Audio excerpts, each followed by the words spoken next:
According to the Holy Quran, the world would not have been created if one man was not born. He is none other than the finest human being among all, Prophet Hazrat Muhammad sallallahu alaihi wasallam. And this day is all about remember him, to meditate on him, to renew commitment to follow his path in that lifetime to secure Allah's blessing. নাহমাদুহু ওয়া নুসাল্লি আলা রাসূলিহিল কারীম আম্মা বা'দ।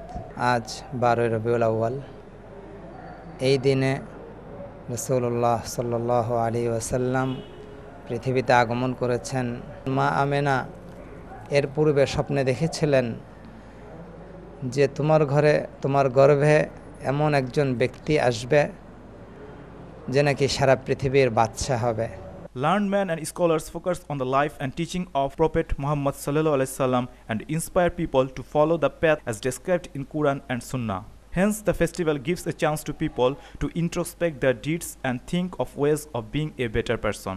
আমরা নবীর আদর্শের উপর অটল না, এই জন্য নবীর আদর্শের উপর যদি অটল থাকতাম, আমরা আত্মবিশ্বাস যদি পরিপূর্ণভাবে কোনো মুসলমানের থাকে, কোনো মুমিন ব্যক্তির থাকে, তাহলে আল্লাহ রাব্বুল আলামিন তাকে সব দিক দিয়ে সহযোগিতা করবে। The day is being celebrated as the national holiday all over the country. Acts of charity are also done by devoted Muslims and alms are distributed to the poor and the needy. But the true followers of Islam will lead their life in the path shown by the last prophet Hazrat Muhammad sallallahu alaihi wasallam. Khair Hussain Shumon, News and Image.